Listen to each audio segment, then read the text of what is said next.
அரசனின் பந்தியில் சுவையான உணவுதானியே, அதை மறுத்து நின்றானே உலகத்தின் இன்பம் வேண்டாம். இறைவனின் வார்த்தையே போதும் என்றான், பொன்னையும் பொருளையும் தூர தள்ளினார்.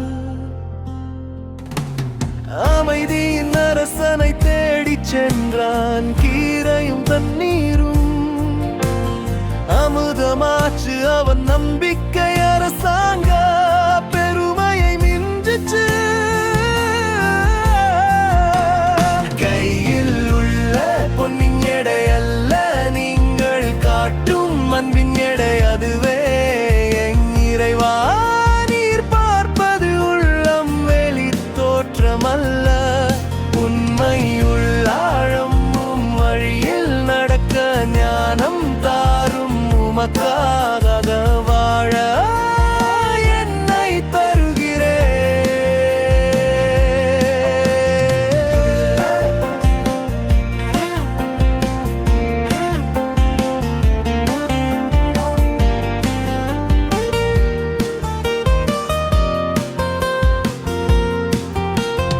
ஆலய முற்றத்தில் செல்வந்தர் வந்தனர், மிச்சத்தை கொடுத்து பெருமை கொண்டனரானால். ஒரு ஏழை விதவை வந்தார், தன் வாழ்க்கை முழுவதையும் அங்கே தந்தாள். 2 காசுகள், சத்தம் கேட்கவில்லை விண்ணகத்தில், அது பெரிய பொக்கிஷமே. மிச்சத்தில் இருந்து அவள் கொடுக்கவில்லை, அவள் நம்பிக்கை என்றும் குறையவில்லை.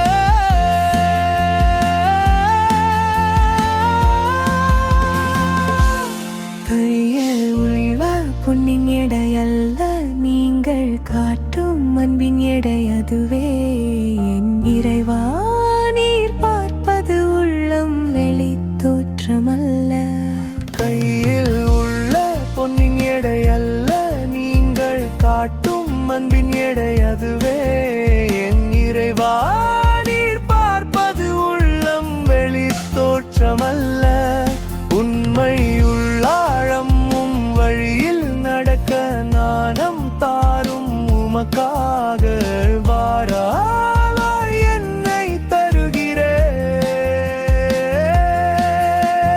தானியேல் போல உறுதியாய் நிற்க, விதவை போல முழுமையாய் கொடுக்க என்னை முழுமையாய் அர்ப்பணிக்கிறேன்.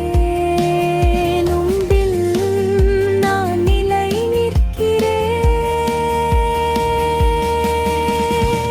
என்னிடம் உள்ளதெல்லாம் உம்முடையது, என் இதயம் சொத்து.